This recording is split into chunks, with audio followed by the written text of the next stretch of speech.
Well, good afternoon, everyone, or good morning if you are in that part of the country. It's really good to welcome you to this second in a three-part series webinar.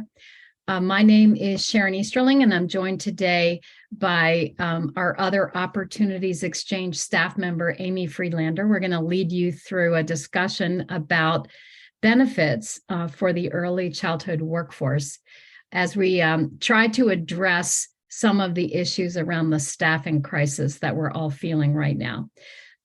So a couple of housekeeping items. We are in meeting mode versus webinar option. And so what that means for you is that when you came into the space, your camera and your microphone were muted. And we'd like you to keep those turned off for now, but know that we'll have a Q&A at the end of this session. And then at that point, you can turn your microphone on, turn your camera on if you'd like, and we can have a bit of a dialogue.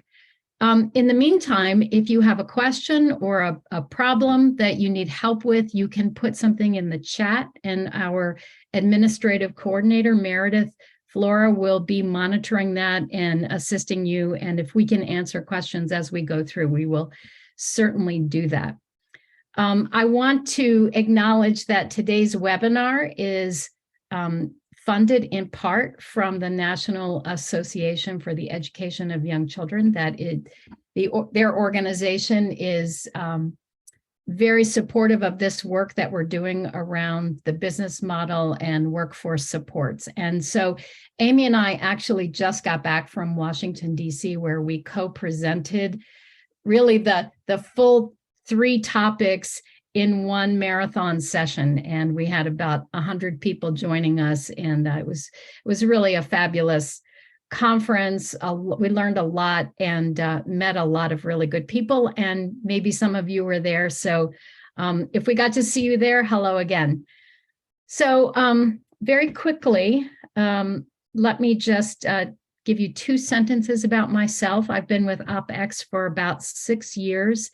And before that, I was the director of the NACCE affiliate in the Philadelphia area. And so I've really worked for about 40 years now on the issues of quality programming and quality supports for the workforce. Specifically, did a lot of work on the Worthy Wage campaign and looked at policies to try to address the workforce. And just really excited about the opportunities that we have. We are facing a huge crisis in the early childhood sector. There's no question. For a variety of reasons, it's harder than ever to find and keep good people working in the field.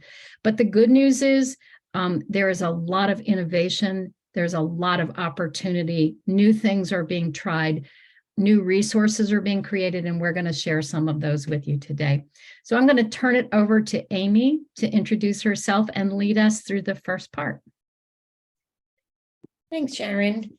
Hello, everyone. As Sharon said, my name is Amy Friedlander, and I too am a part of the OpX team. Also want to acknowledge that our colleague Louise Stoney is here with us, and I'm sure we'll be able to contribute to the conversation as we move through this content.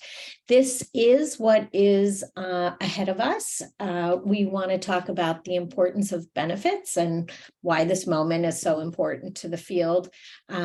We also want to talk about the wide range of benefits that are out there and really encourage you as providers, as intermediaries, as alliance hubs, potentially funders, to think about all of those options and then how to really move forward in making decisions, thinking about logistics, implementation, etc. As Sharon mentioned, we hope to have time for Q&A and also to review with you a little bit about the resources that either we've been able to generate or our colleagues or other resources that exist out there already. So we will dig in. We introduced ourselves a little bit, but we always like to introduce Opportunities Exchange, which again, Louise co-founded a while ago now. And really, these are the fundamental beliefs. The reasons that we do this work is that we believe that every director deserves an administrative team, every teacher deserves pedagogical leadership, and every child deserves a reflective teacher. And of course, as we think about compensation and the workplace environment, we know that in order to be a reflective teacher, one needs to feel healthy, both in body, mind, spirit. So that's really the context for this compensation work. So, this is a topic really that feels to us like it's of the moment. And, this is why we all, as Sharon mentioned, the Worthy Wage campaign, which was not a campaign that was waged yesterday, that goes back a few decades. So, we know for many of us who have been in the field for some time, this has been a long process of continuing to define what we mean by an early childhood educator and continuing to differentiate what competencies are important, what experience and educational degrees. So as we continue to work and think more clearly about quality, we know that we need professionals doing this work. And some of that focus has looked at, well, where are early child educators in terms of alignment with or differences from those teachers working in our K-12 system. So as we think about parity with K-12, we really have to think about not just salary, but also benefits. We know that so many, the vast majority of our teachers working in K-12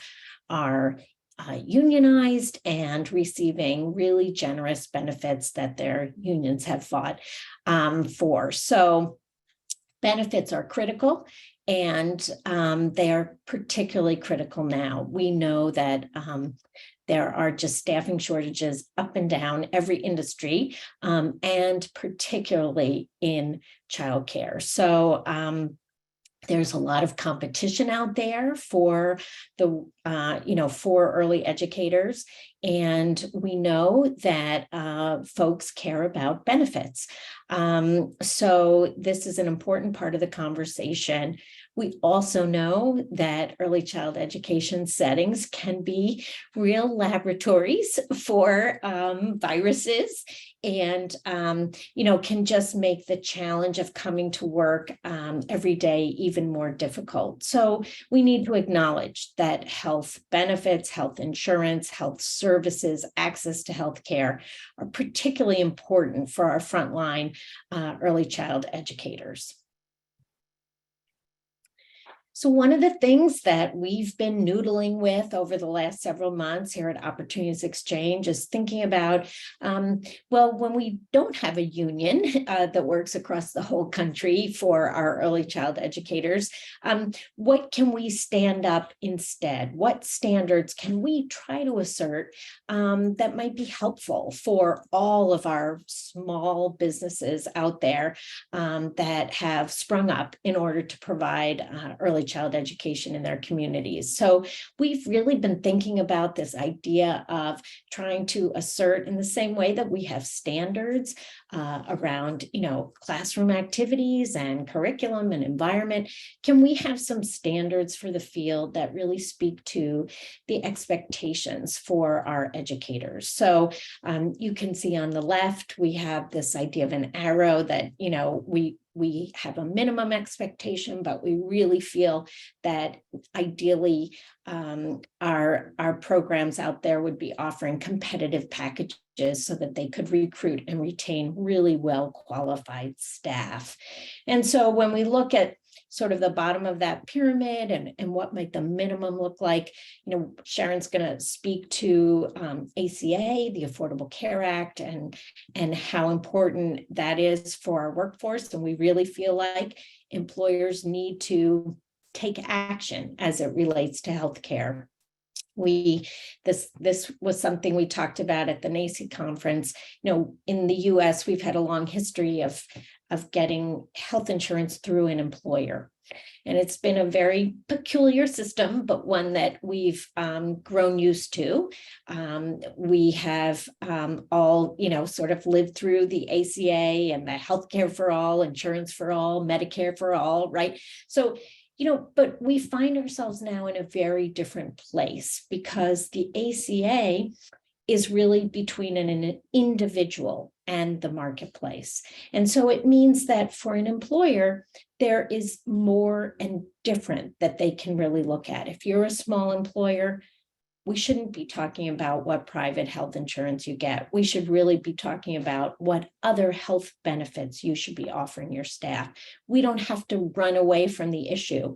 We can continue to look at it and think about all the different options out there. So the minimum is making sure that staff at your small business are insured. It does not need to be insurance through you. But we also want to make sure that folks have time off and that they have paid planning time.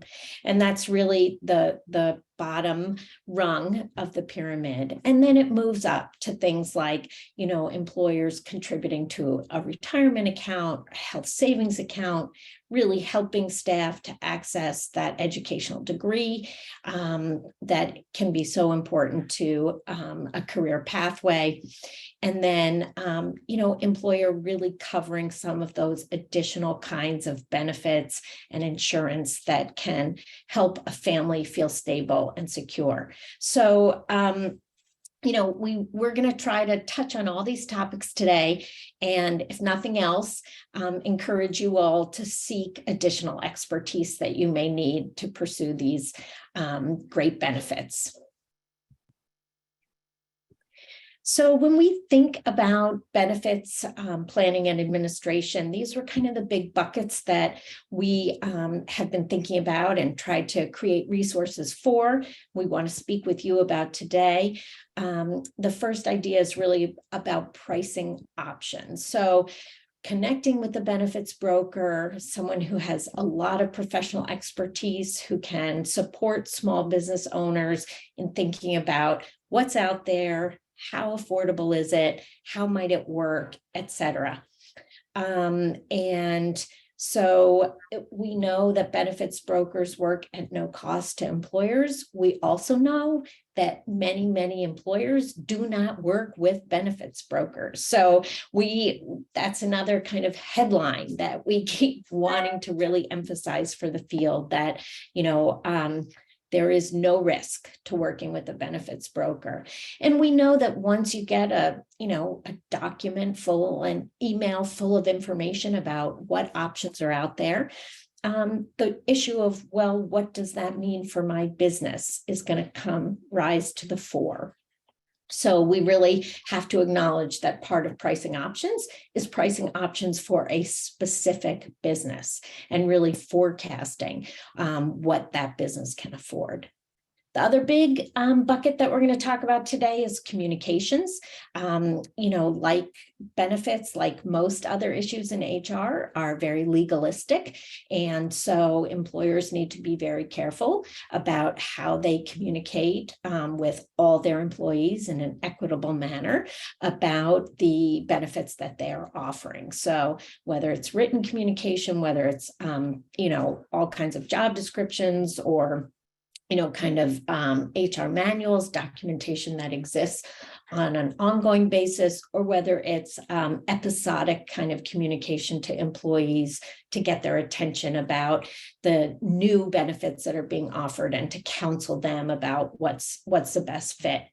And then finally, we definitely want to touch on what benefits administration means, right? Having the systems, the automated systems in place to make sure that, again, folks are being treated equitably, that those employees who are eligible are accessing the services and the benefits. And then also, continuing to look as one would, as a business owner would always look at every cost and try to assess, well, was that an effective use of my business's funds, right?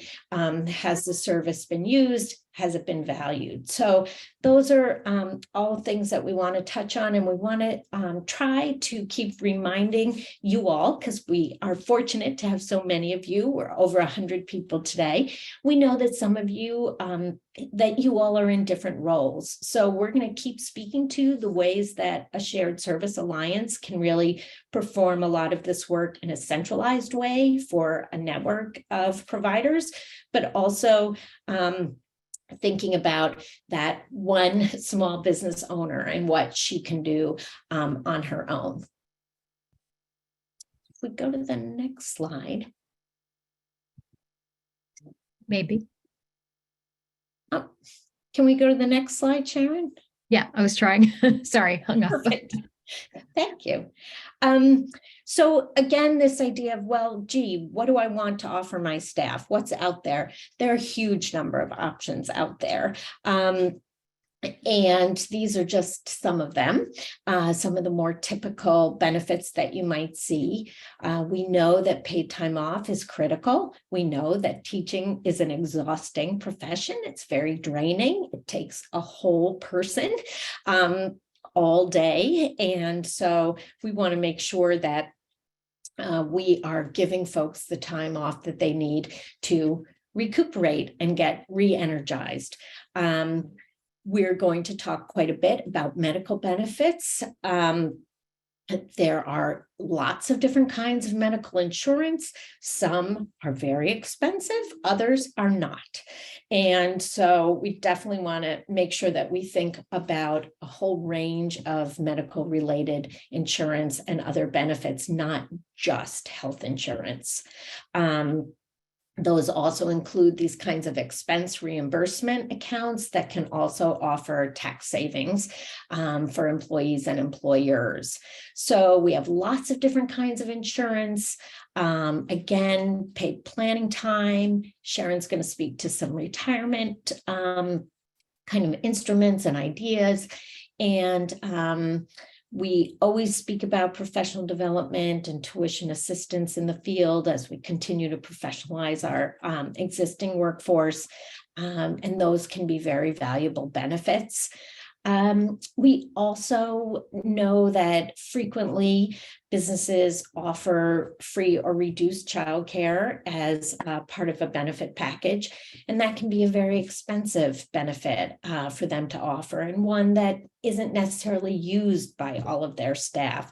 So we've been really wanting to help folks think creatively about that benefit, and want to make sure that you all have seen what Kentucky has done with some of their ARPA dollars. They have actually made all staff at licensed childcare programs in the state automatically registered eligible for subsidy. So that is something that the field is kind of looking at and seeing if that gets adopted by other states and how it gets utilized. And it really means that, you know, that employer doesn't have to forego the income because their staff is getting care. They at least would get the subsidy rate from their state.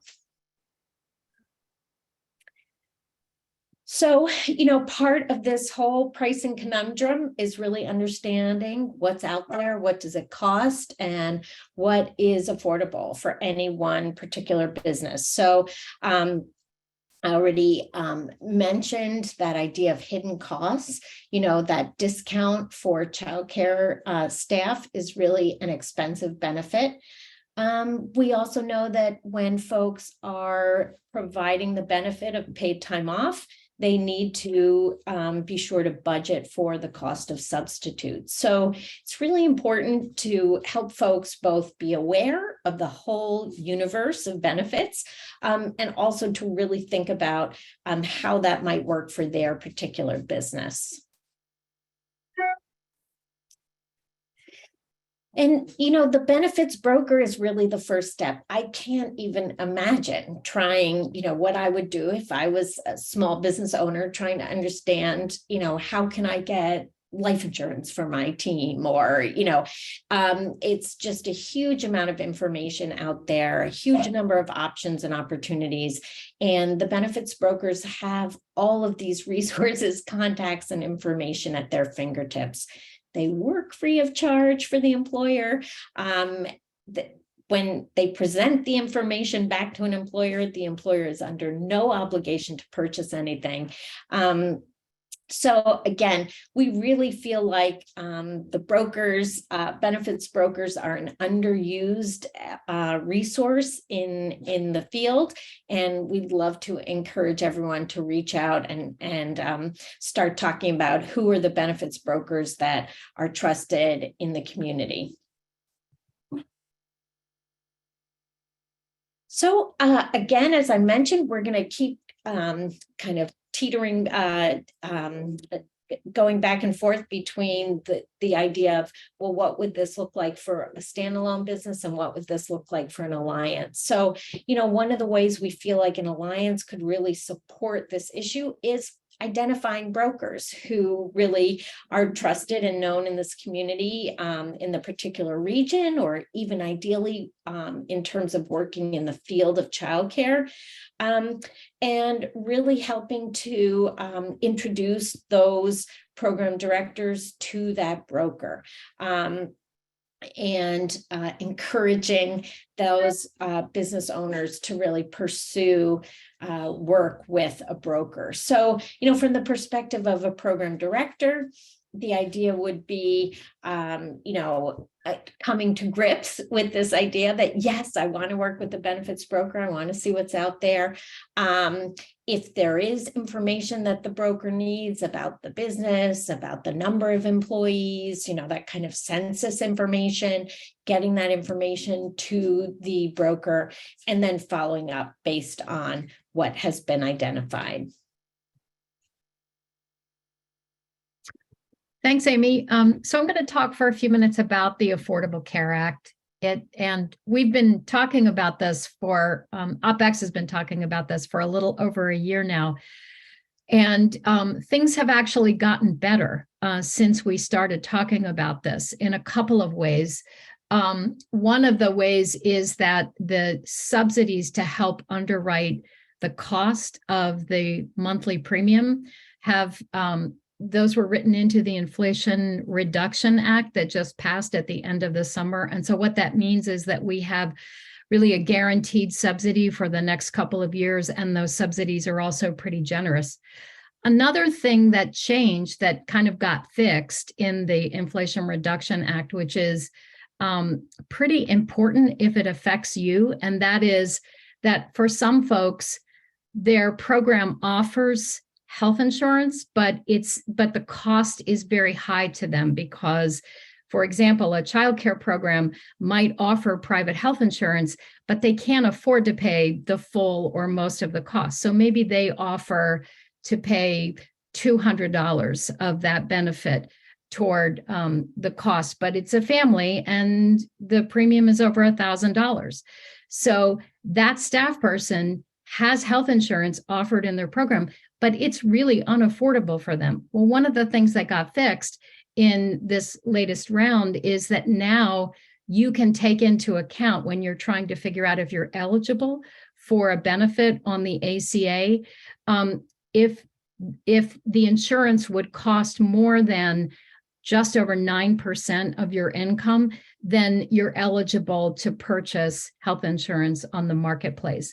And so that was a little bug in the program before, which meant that they did the test based on the cost for a single individual. So maybe that only cost $200, it's affordable, but I need it for my family. $1,000 a month is not affordable.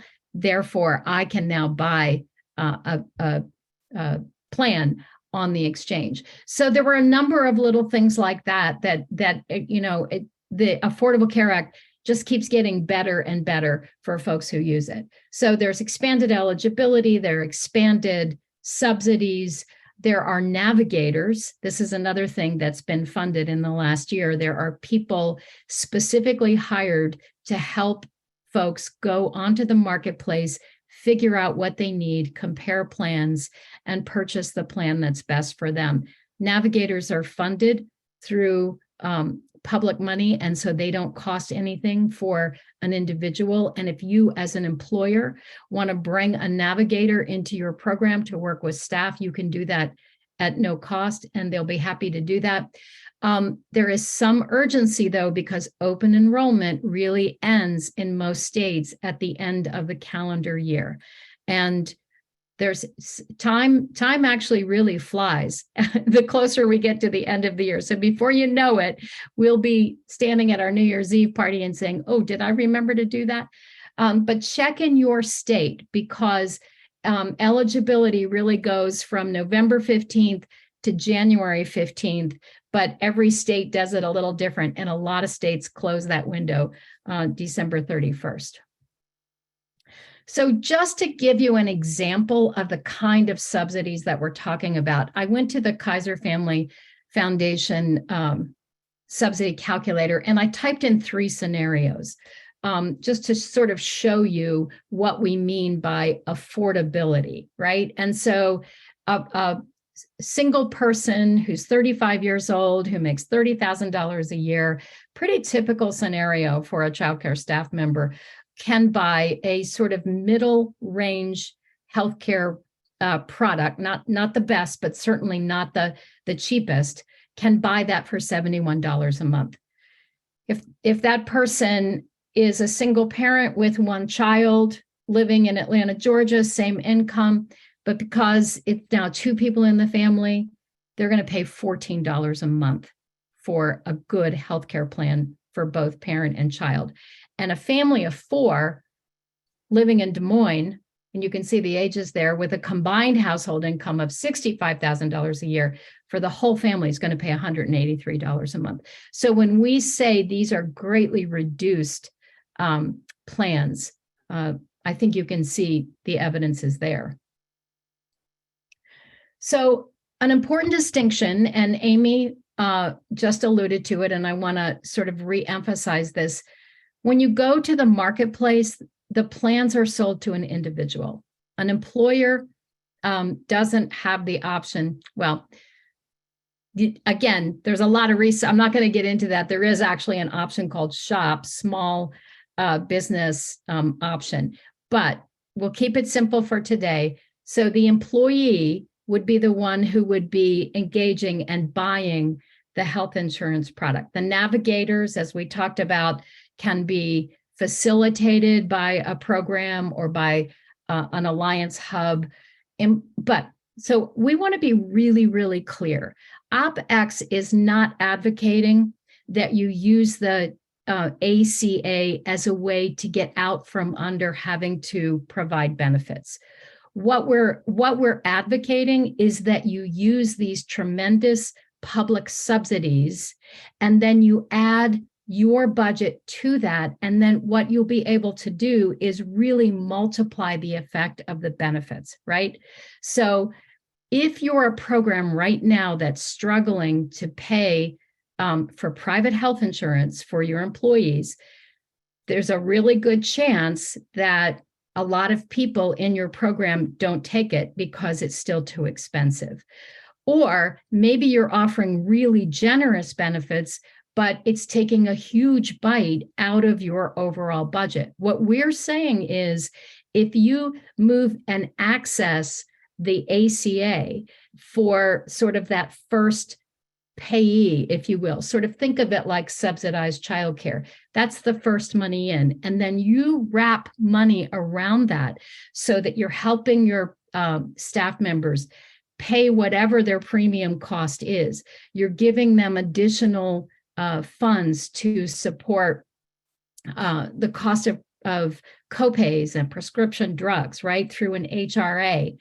Then maybe you can even put some money into a retirement fund, right? So this is not about advocating that you spend less, but that you use this public subsidy to be able to do much more and be able to give your providers a much richer set of benefits. So I want to just go into a little bit more detail about the ACA because there are rules about how it can be used. So if you are an organization, a small business, a childcare program that has less than 50 full-time employees, 50 FTEs, and there's a calculator to help you figure out how to convert however many staff you have into FTEs. If you have less than 50, you have no obligation, no legal obligation to provide health insurance. And what that means is that your employees can purchase ACA plans and you have no penalty at all. If you have more than 50 full-time employees, there is an expectation that you would provide health insurance. And so there is this penalty called a fair share penalty. And what that means is that if your employees use the marketplace, then as an employer, you have to kick in some amount of money to help pay for the cost of that. Actually, it seems kind of reasonable to me. But let me walk you through a little bit of that. And again, we're not the experts, as Louise Stoney often says, we probably know enough to be dangerous, right? But hopefully helpful. And so you want to talk to an expert. You want to talk to a broker or a navigator as you're working through this to make sure that what you're doing is legal and meets whatever tests need to be met. But basically, there are two penalties. So the first penalty is that you don't offer any health insurance. You send your staff to the marketplace and you pay an annual penalty in 2000. This is actually the number for 2022. It's going to go up slightly, but it's around $2,750 per employee for the year. Now, but your first 30 employees are exempt. So let's say you have 60 employees. You would pay that penalty on 30. And that amount of money, $2,750, is probably a tenth of the cost of what private health insurance would cost, maybe less. So you can see, you're going to want to do the math and figure that out.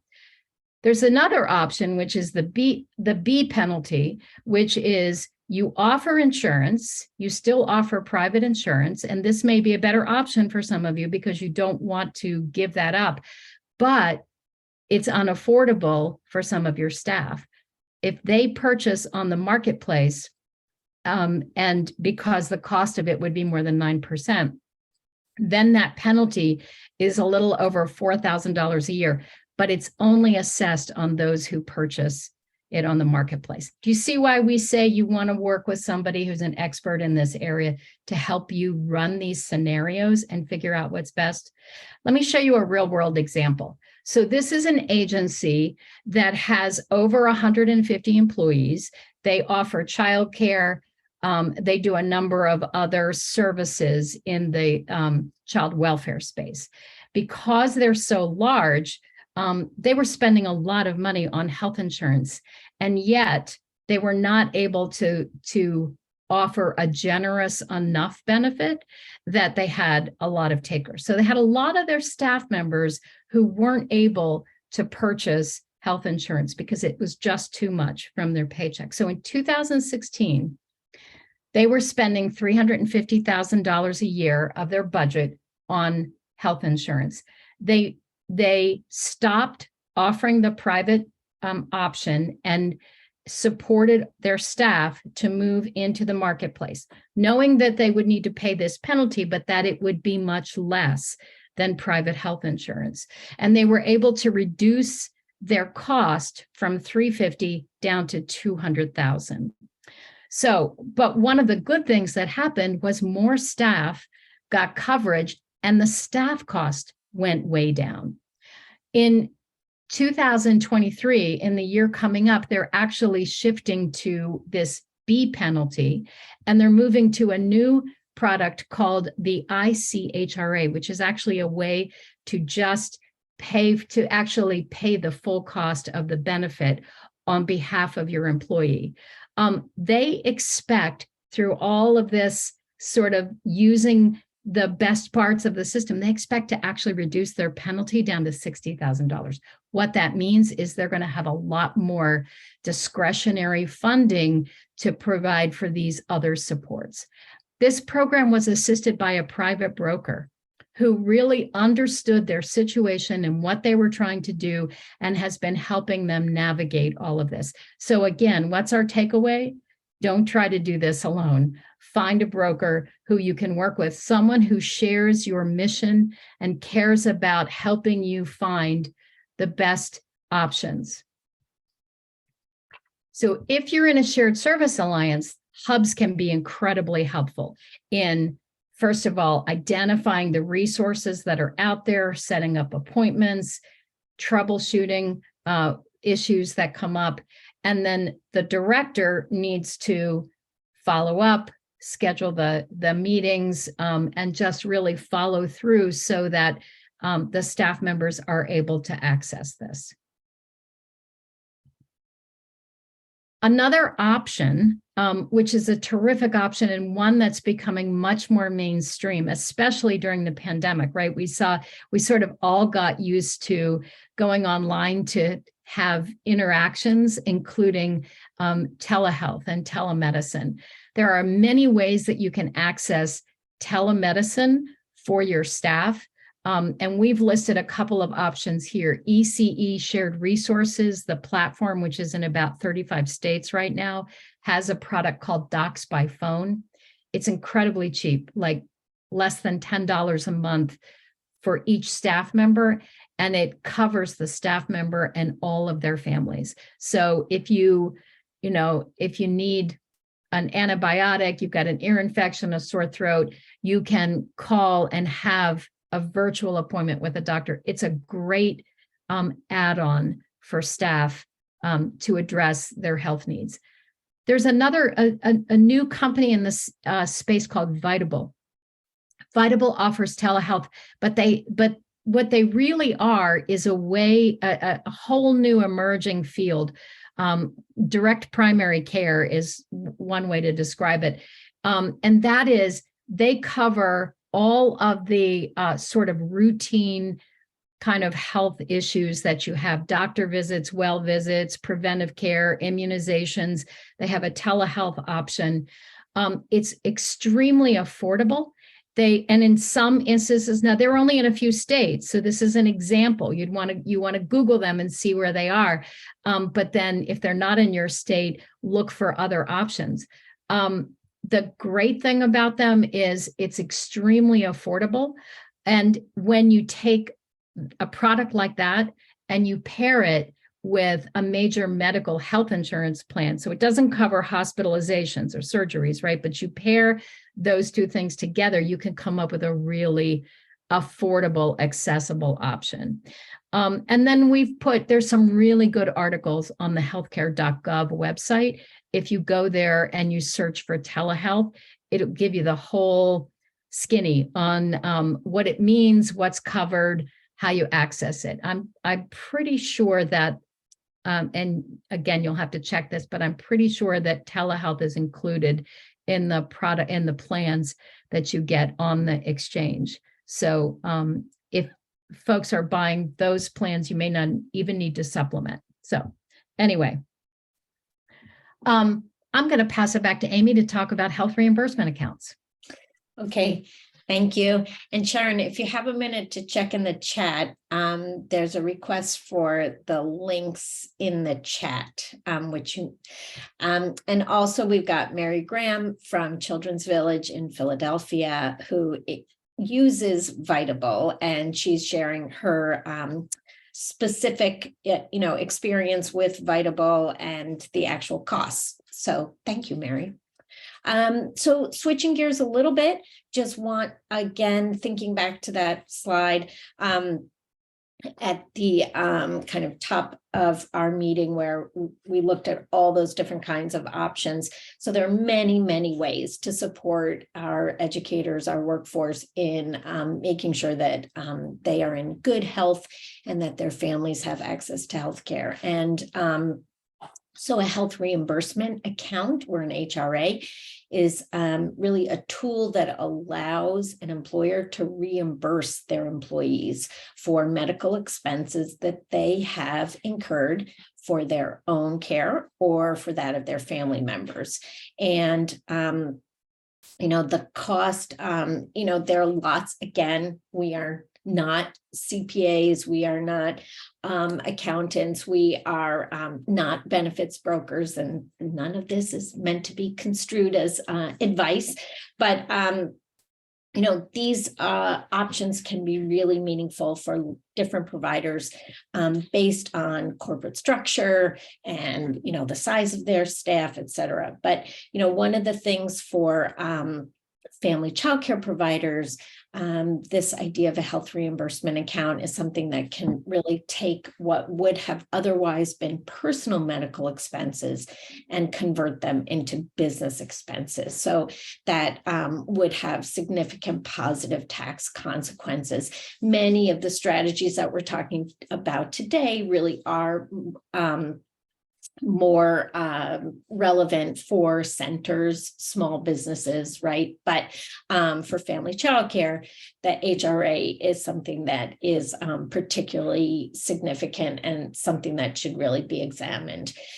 One of the things that this account can reimburse employees for is it's just a wide range of health-related costs, right? So it can be insurance deductibles or co-pays, the cost of lots of different kinds of health insurance, health-related insurance, eyeglasses, prescriptions, lab fees. There's really a really long list of the kinds of medical expenses that can be reimbursable through an HRA. So Sharon, if you want to go to the next slide, please. For creating an HRA, an employer has to first determine how much they, as the business, is going to contribute to the HRA. When they're going to make that, is it a certain amount per quarter? Is it a set amount per year? That kind of detail around the schedule for the amount of money that the employer is going to put towards to create this HRA. The cost to the employer is, of course, a business expense. So, there are benefits to it in terms of reducing a potential tax burden for a for-profit business. There's some paperwork, right? The employer has to write down what their plan is because it's a legal document. Again, benefits are an aspect of employment law, and there's a lot of legalities to it. There has to be a document that's created. The employer can create it. There's a template that's available. It's pretty straightforward. It's basically, defining how much money they're going to be setting aside for each employee. Again, if there's a calendar that they're going to stipulate, and they can also, stipulate whether those expenses can be for the employee only or for the employee and his or her family. So it just needs to be in writing. It needs to be clear so that it can be administered fairly to all employees. Remember, we talked about communication and needing to communicate with staff about the benefits that each business has selected. So this is another place where it's not enough to create the HRA. An employer needs to tell all their employees that this is in fact a benefit, and provide the forms that an employee might need in order to access this benefit. Then what happens next? That's sort of the background, the foundation that needs to be laid. And then in terms of implementation, an employee, has a medical expense. They go to a specialist and incur a copay, let's say. They have to submit then that documentation to the employer, and then they are reimbursed for that expense. There is one additional federal form, an IRS Form 720, that a business that has HRAs needs to submit as part of their annual tax requirement.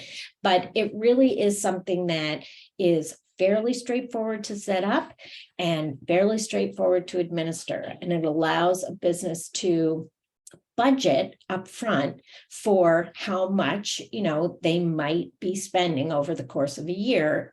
They've got a maximum amount that they know they would be spending. They might spend less if their employees spend less, but they certainly can budget for that maximum amount. So let's go to the next slide.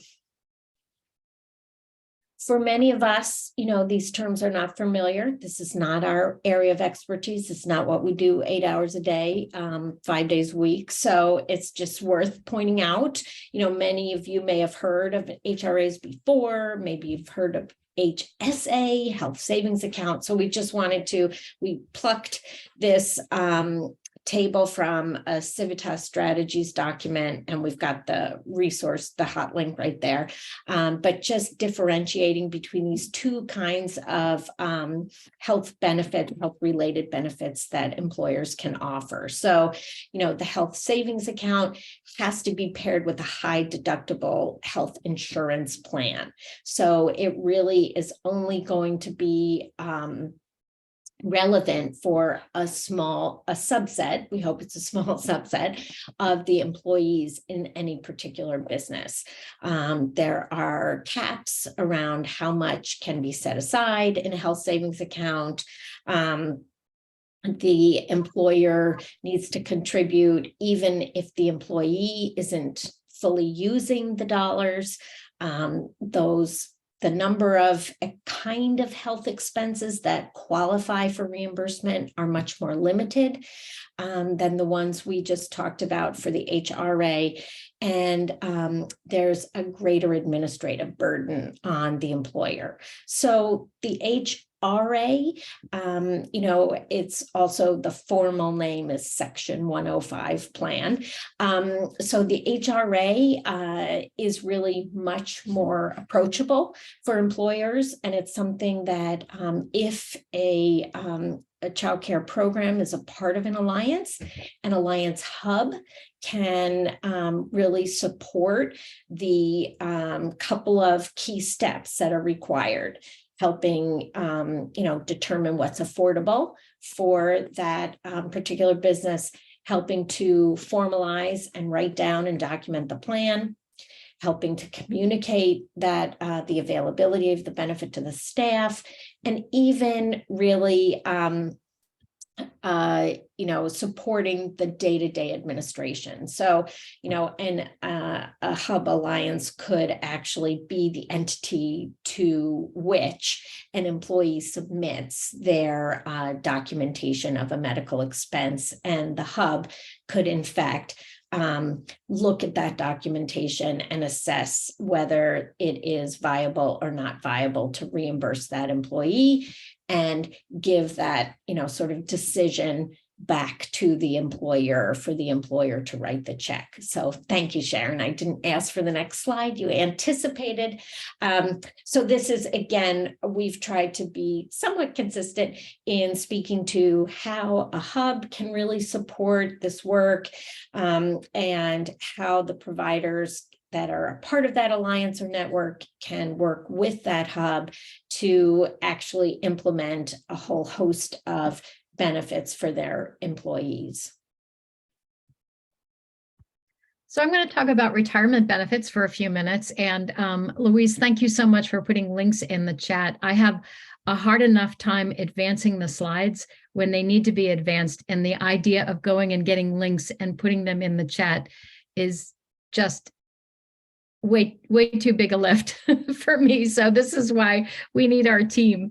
But let me talk for just a minute about retirement benefits. I was really, really pleased when I read the documents that came out of the Power to the Profession effort, that was led by 15 national organizations that came together and created a unifying framework for how are we describing this profession? What does it mean to be an early childhood educator? And front and center in all of those documents and conversations was compensation. And further, the description of compensation was salary and benefits, including health and retirement. Why is that so important? If we expect people to be able to make a career out of working in this field, we have to really get serious about addressing retirement benefits. I know it feels overwhelming, and I know the vast majority of people feel like it's unattainable, but it's not. And we're going to hopefully convince you that it's worth looking into and really running some scenarios. So why do we have to talk about retirement benefits? Well, most people, economists, financial planners say that you need about 80% of your pre-retirement income once you stop working just to maintain your standard of living. So if you are earning $35,000, that means you'll need $28,000 a year to live on. Social Security is likely to give you about half of that, right? And so just having to depend on Social Security is really quite a frightening prospect. We have to figure out how we can begin to help folks who are spending years and years working in this field not end up at the end of those careers with nothing and living in deep poverty. So a couple of terms to sort of set the kind of level set for all of us. So when we say employer match, we mean that the employer puts money into the savings account for each of the employees. And it can be in whatever level or whatever combination or whatever amount you choose as the employer. Typically, you use an employer match to do a couple of things: to incentivize your staff members to put their own funds in, and then to supplement and to help their efforts grow at a faster pace. So employer matches are really good things. Vesting is the amount of time that it takes for a person who comes to work for you to fully own their account. So, sometimes someone comes, they just stay a few months, right? And you want to give some thought to both how long an employee has to be with you before you set up an account, and then how long before that account really becomes theirs. But I believe in the case of most of the instruments that we're talking about, whatever is put in, they would own those. And then finally, this idea of the catch-up contributions, for folks who are over 50, they're actually allowed to put more money into retirement savings in order for them to sort of build up their savings, basically to catch up. And then just two more things for you to be thinking about: a pre-tax retirement account versus a post-tax. So that has to do with, is the money being taxed? Are you paying taxes on the money before you put it in to the savings account, the retirement account? If you are, then when you draw that money out, you owe no tax. Or the opposite, you're setting money aside so that you're not paying tax on that money right now, which clearly has advantages right now, putting it into savings, and then when you withdraw, you'll pay tax on that. The good thing of that is usually you're in a lower tax bracket because you're on a fixed income and you're making less money. Again, experts can help you think about what you would offer as an employer, and help staff members figure out what best meets their needs. So just to show you that, this issue around compound interest, like why it's important, especially for your younger staff members, to get them to start putting money in early and do a little bit and do it consistently, because before you know it, you turn around and you've been working 25 years in the field, right? And just doing $50 a month, an employer match of $50 over in 10 years, you'll have $16,000. In 25 years, you'll have almost $70,000 in savings.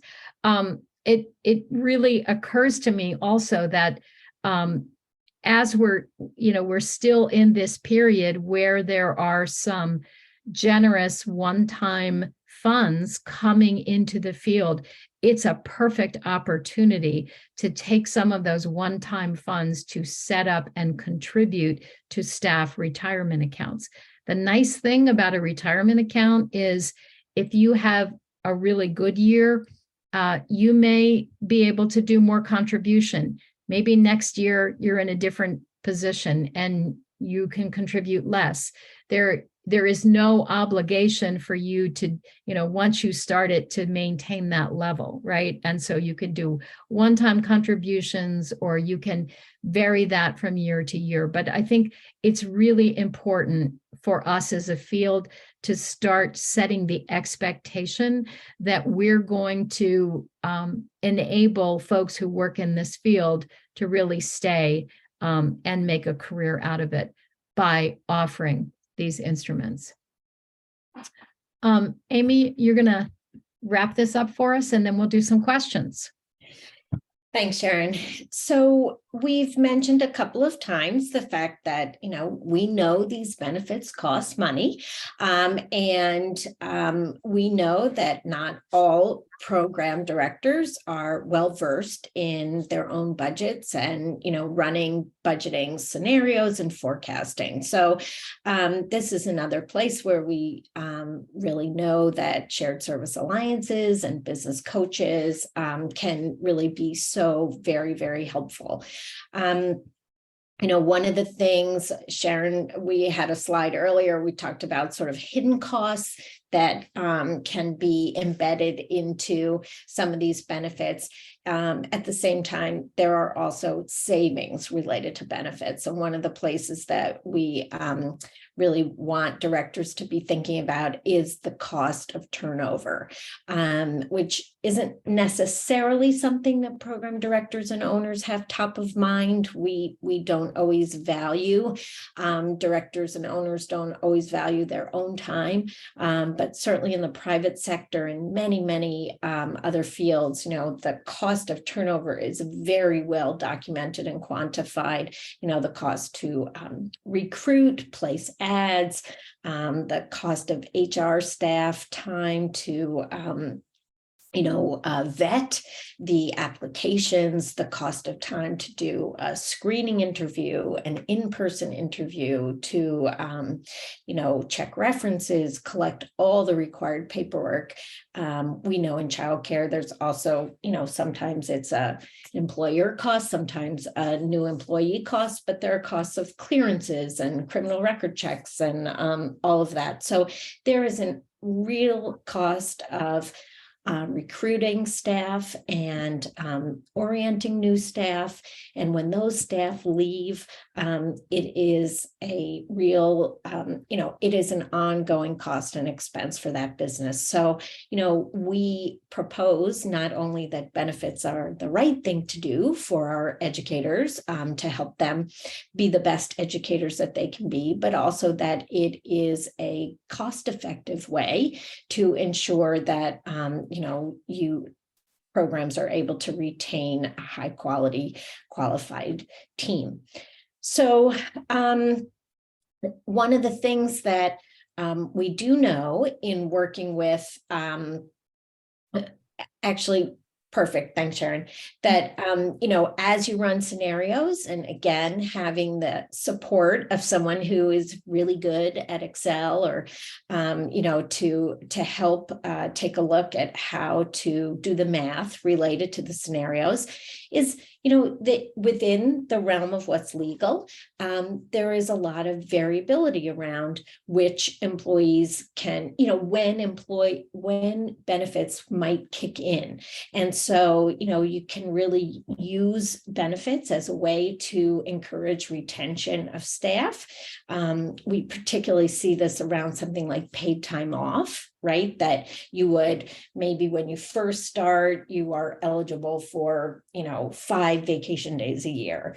But as you stay, for your second year of employment, you're eligible for 7 days of paid vacation days per year. Or, it's something, there may be a maximum number that anyone can earn. We certainly understand in childcare, paid time off is expensive because it means that someone else is being paid to, you're basically paying 2 people to be at work. And so, but there is a way within what's legal to make these benefits work a little bit differently and to be very strategic about how they're utilized. We also know that many employers, suggest that some benefits, may be for full-time employees only. Others may be for both part-time and full-time employees. We also know that we see very typically that some benefits are only available after the completion of a probationary period or, a trial period. So employers are prepared to spend the money to access those benefits for their staff, but they want to see a little skin in the game. And so, not all benefits kick in at day 1 of employment. So there are lots of different ways to kind of get creative about which benefits, when, for whom, and to, again, do the math on all of that so that providers, businesses can know what is affordable. Next slide. Yes, please. The next slide. About logistics. So again, we had spoken, I've mentioned a couple of times this issue of communicating to employees. And then there's the element of actually administering the benefits themselves, making sure that folks are using these benefits, and then analyzing the data to make sure that it's a good use of, business resources. So want to say in terms of communicating to employees that, the written documentation is critical, but there also could be, one-on-one individual coaching that a program director or an Alliance Hub team member could offer to employees to make sure that they are understanding all of the benefits that they are eligible to receive. Again, Sharon walked us through some of the language and the specific vocabulary around retirement. All of these benefits have kind of a vocabulary all of their own, and it may not be intuitive for everyone. We also know that younger, healthier employees tend to be less interested in benefits than those of us on the other side of that description. So that's something that it really requires more of a heavy lift from an employer, or again, an employer supported by a shared service alliance, to make sure that each employee really understands not just what benefits are being offered, but why those benefits could be really important to that individual and his or her family. So that communication piece is key, and it takes some time and can be supported by an Alliance Hub. Administering the benefits, we talked a little bit about the details of administering an HRA. But, to the extent that all benefits require a definition of an employee, right? So if you're full-time or you're part-time, we need to know that we are clearly defining what full-time or part-time is. And we need to know that we are actually tracking the time that people are working. We need to know that if one of our benefits, for instance, is paid time off, we need to know that that the accrual of that paid time off is being tracked, and that when paid time off is being used and accessed, that bucket continues to change to reflect accurately how much paid time off is actually still available. So, the role of technology, the role of consultants, or, good timekeeping system, a good payroll system, again, these are critical elements. We know that most of our small childcare programs do not have any HR experts on staff. It just isn't affordable. And so that's another one of those many hats that a program director wears. And she herself may not have any experience with an HR professional.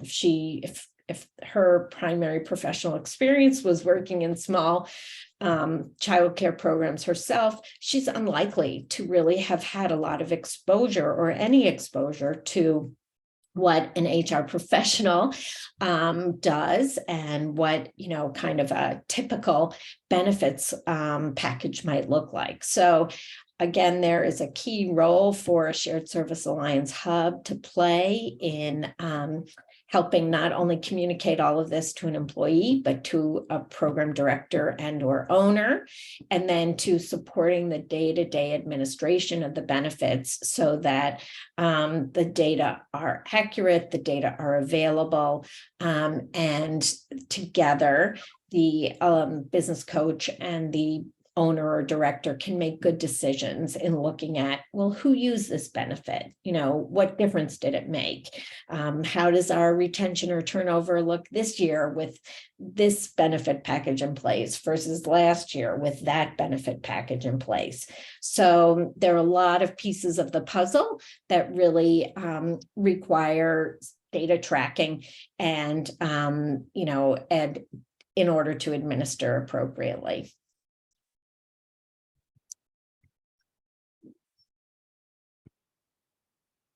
There we go. So I'm going to talk a little bit about some of these links. But first, let me address one of the questions that came up by several people in the chat box. And by the way, this is the part of the presentation where if you would like to unmute yourself and ask a question, you can do so, or just ask in the chat. And there are several of us who will take a stab at answering that. But let me, how do you find a broker? What do you do about finding a broker? So we actually, Amy and I did this a little earlier this year, wanted to find a good broker. We were working with some folks in the state of Indiana, and we wanted to get some really specific information about the rules and insurance laws and things in Indiana. So we said to our group of folks, do any of you work at an agency that has that uses a broker? Do any of you know someone who works for another agency who uses a broker? Send us that they're pleased with. Send us the names of those people. And we actually got the names of 3 people who served organizations, human service or child serving organizations. We sent out an email and we said, here's who we are and here's what we want to know. Could we have a conversation? 2 of those 3 people got back to us and say, we'd love to have a conversation with you. And so then I got on the phone and told them who we were and what we were trying to do. Got help from both of them, but one of the individuals really stood out as having a lot of information, knowing a lot about early childhood because they have a number of clients. And I said, hey, would you come and make a presentation? And so that person did. And so it's, the way that you would go about finding any other service, right? You talk to people who have used the service. You can do some research on them. And one other thing I wanted to add. So some of you who may be on the program, who may be on this webinar, who are working on your own in an independent single site childcare program, not a part of a shared service alliance, but you have colleagues, right? And this might be the moment at which you talk to a few of your colleagues in your community and say, hey, maybe we could find a broker together. Maybe we could sort of share the responsibility of finding someone to come in and talk to us about this. And you know what? If there's 3 or 4 or 5 programs that want to come together around this issue, well, that really gives you some more leverage, right? And so that could actually be a really organic way of beginning some centralized back office services. So just a few nuggets. So it looks like there are some questions in chat. And again, I want to encourage people now to unmute. Real quickly, what we have, the links that we have on this page, over on the left, we've actually got some links from the last time. So we have the salary survey and the budget template. Seems like the budget template would be pretty important as you're pricing out benefit scenarios, right? We've got a link to the Affordable Care Act. Someone pointed out earlier in the chat box that if you live in a state that has an exchange, if you go to healthcare.gov, the first thing it'll say is, what state do you live in or where do you live? And if your state has an exchange, it will send you to the state exchange. If you live in a place that doesn't, then you'll interact with the federal marketplace. But healthcare.gov has a lot of really good information, and it's a good place to start. ECE shared resources. If you live in a state that has the platform from CCA Global, right? It has a different name in every state, but the generic name is ECE Shared Resources. They're the ones that have docs by phone, but they have a lot of really good templates to get you started. So they have HR manuals, they have a lot of information about rules around benefits, really good links. So we suggest that that's also an excellent place to get started. If you want to read about what they did in Kentucky, I'm super excited about this because it feels like it's a win-win, right? A lot of people who work in the field of early childhood do so because they have young children themselves, and so they are looking for a place where they can both work and have their children in a good place. But it's very costly for a childcare program to offer this as a free or reduced benefit. Well, it seems to me this option of making childcare staff, and by the way, it's not just people who are working in the classroom, but if you're a cook, if you're a program assistant director, whatever, anyone who's employed by a licensed childcare center can benefit from this.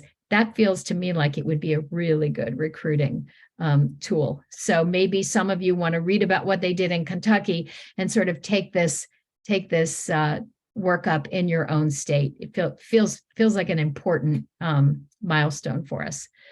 So, okay, so now I'm reading backwards in chat, and can you talk about Kentucky?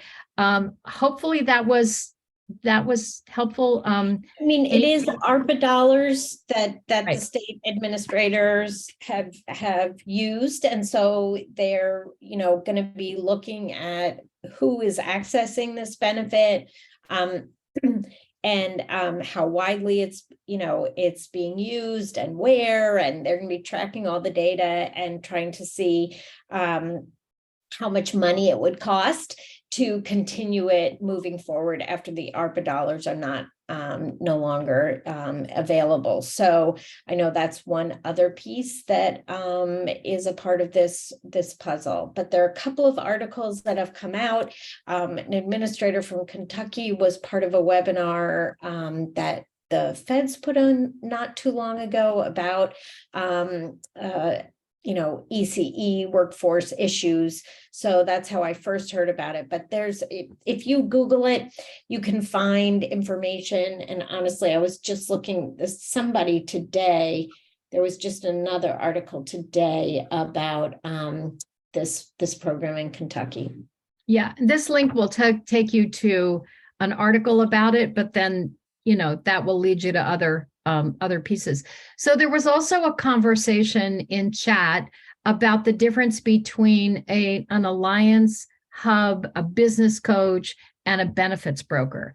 A business coach and a benefits broker are very different. And I think maybe, Louise, I think you might have asked, Louise or Amy might have asked if Carla, our colleague from Arizona, who's on this webinar, might be willing to speak to that, since you have this very robust business coaching model. Do you want to, is that okay, Carla? Do you want to come on camera and microphone and tell us a little bit about your understanding of that? Sure, I can tell you that what we do in here in Arizona, and it's now kind of become our every December thing. So originally last year, after Opportunities Exchange did their webinar to talk about how important health insurance was and the marketplace and the new subsidies to make it more affordable. I just followed their steps, honestly, and we have what we call monthly cohort meetings, where we invite business people from the community to come and connect with our providers. And we vet them, they speak about a business topic, and that is in addition to the general business coaching that we give them each month. So I went on healthcare.gov, and clicked the link that says find local help and found a broker in our zip code, and then started vetting. So I reached out to several, and a gentleman who works with the Phoenix Fire Department, providing them benefits, and the police department. So I vetted him to make sure that he was legitimate, asked him if he could speak first to how providers could enroll through the marketplace, how our directors and owners could provide that space for the teachers and staff to do that. And then also he presented to them beyond the marketplace insurance packages that could be provided to them as business owners. He talked about the health savings account, health reimbursement accounts. So he provided all that knowledge, and as business coaches or as an alliance, we vetted him to make sure he was qualified to give that advice. And then providers had a choice after that to connect with him for those services. And a few have followed up. We'll do the same thing this year. And then as we expand, we're also looking for insurance brokers to give us packages if we did it in a hub model, if we provided and funded that. But I just started truly with the marketplace to vet and then provide that information. And then the hope is our business coaches then follow up and say, what other resources do you need? Do you need that contact? Is there anything that you need clarity? What other resources can I provide for you? So that's what we did. I hope that's helpful.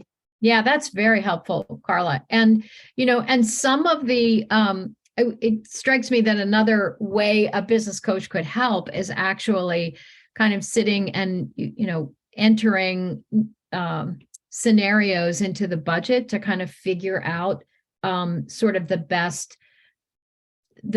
best way to afford some of these things, what the potential value, cost benefit analysis. So lots of ways, but for sure, a broker is very different than an ECE business coach in that they really come from the industry, right? And they have to do continuing education so that they stay on top of the rules. You know, there are lots of state rules around insurance. There are IRS rules around what's deductible, what's not, what you can claim, and they have to stay on top of that content. Just like we have to stay on top of content around pedagogy and child development and standards and those sorts of things. So that's why we want to really tap that expertise. Other questions? I think Mary was writing about an experience with working with providers who have purchased benefits through their payroll companies. And I know it's something that Mary and I, because we sometimes teach these courses together, have experienced. And I know that those benefits are not always cost effective, and they're not always needed. So I think that we really, want folks to use their payroll companies to track leave time, track paid time off. This is an area where technology does a really good job and can save a program director a lot of time and make sure that she is really working accurately. So payroll companies do offer, a lot of other benefits, a lot of HR services, and they're not necessarily the first place that I would go, based on the experience that we've seen with Philadelphia providers. I don't know if you have anything to add to that, Mary. I do, because in fact, we get a call a week from our current payroll company, and I finally told them, if you continue calling for this stuff that is not what your niche is, we will leave you, because people think it's much easier. Oh, I'll go with this one company to do everything, but they will sell you policies and products that you don't need. It's kind of like buying software and getting, like you go to buy a car and you get, the top level when you really just need a bike, and that's their job. That's what they do. And they've got your name, and they develop this relationship. And the thing is, the way a broker works, a benefits broker, they will negotiate with the insurance companies on your behalf, but you can only have one broker at a time. You can't go to different brokers. You have to sign you have to sign something that says this company has your authorization to negotiate for them. And they have a much bigger buying power. That's not what payroll companies do. They are just selling their product, and the product they sell can change. The insurance companies are just like anything else, and insurance companies generally, many insurance companies are taking hits lately with natural disasters and the market and everything, and they're tightening up their controls. So you might go with a company, and that product that agency is selling changes, but as a broker, they'll keep negotiating for you. And each year, I mean, we've used the same. We went from one broker to another, basically based on the recommendation Sharon had made. And each year they've been able to get the rates of our increases much lower than if we did it independently. So here's a question, and I don't know if people, if someone on the call has an opinion or an experience of this, and that is, I'm wondering about setting up retirement accounts. I know in my experience, we were using someone in your comments reminded me, Mary, for a while we were using someone who represented a particular company. And so we could only use those products for our, what was a 403B, basically a 501k in the nonprofit version. And I wonder if a broker is able to do that, or if you need a financial planner, an independent financial planner to use for something like that. And it's truly a question because I just haven't done this in a while and I don't know. Any expertise on the call that folks want to share?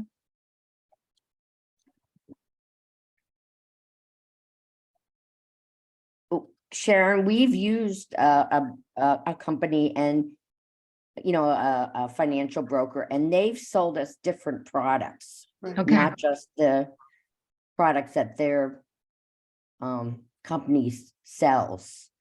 Yeah, so they're an independent, they're a certified financial planner, which is the rules around that also changed recently.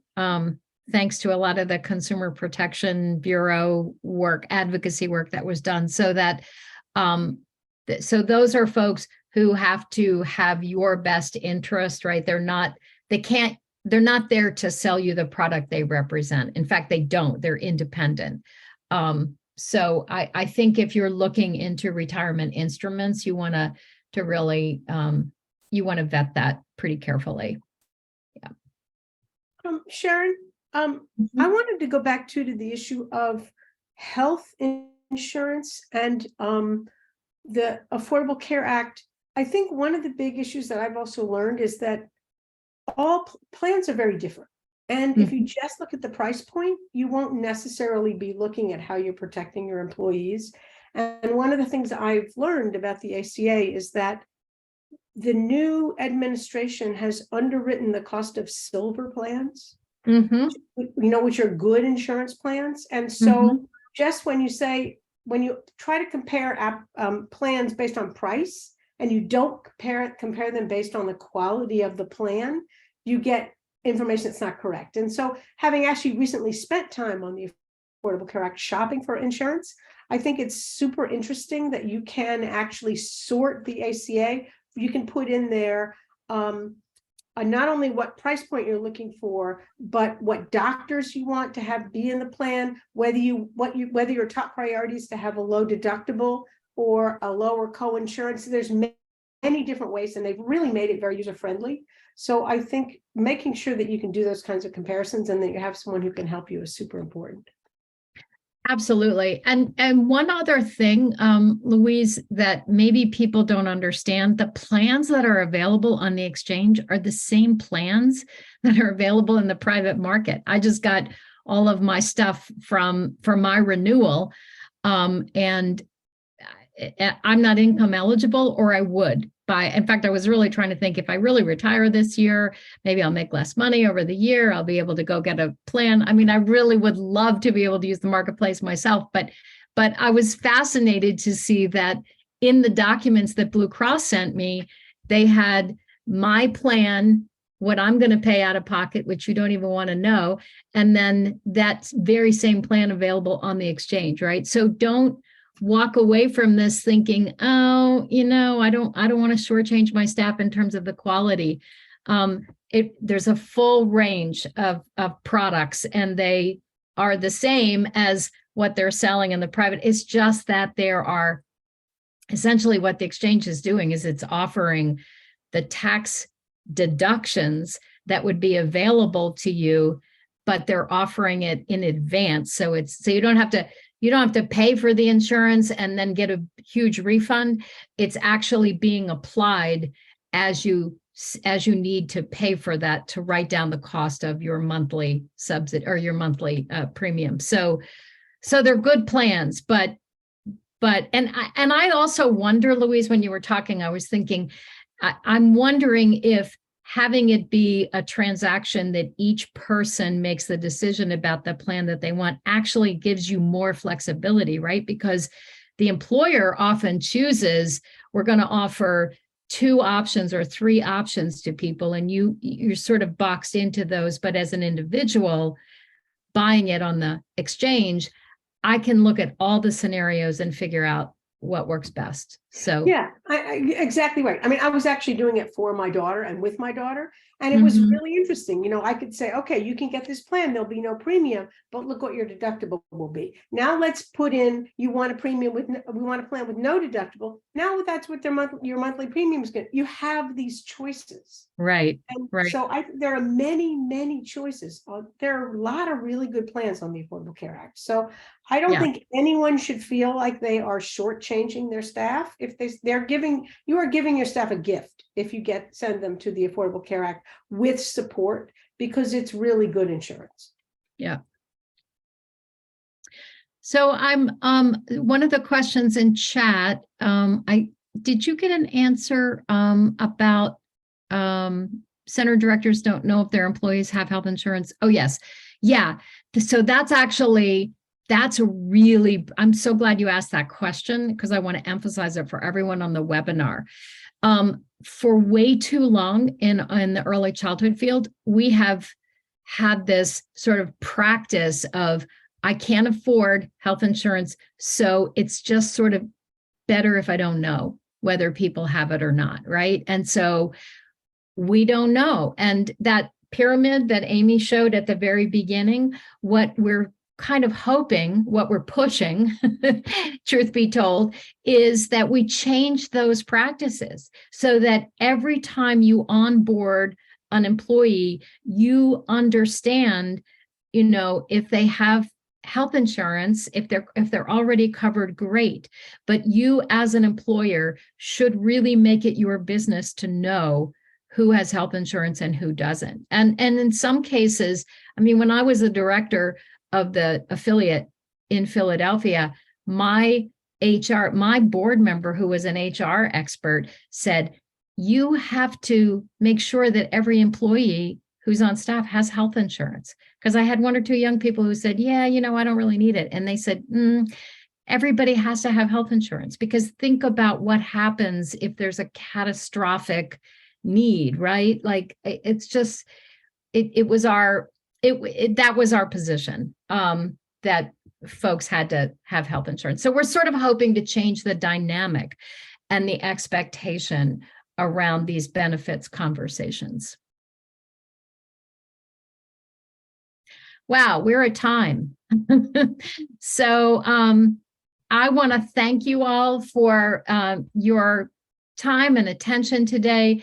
Usually within 24 hours, we get this recording and we're able to get that ready to share. We can send you a link. So we will follow up very shortly. We'll send you a link with both the recording, and we'll send you a file that has all of these slides, including the links. I just want to remind you that we've got one more in these series. We're going to talk about workplace environment in the third one, because we really think that's the third leg of the stool. If we can address salaries, if we can make progress on benefits, and then create workplaces that are really supportive, we can really thrive as a profession. So we're going to talk about workplace environments. As always, we invite you to go to our website for more resources.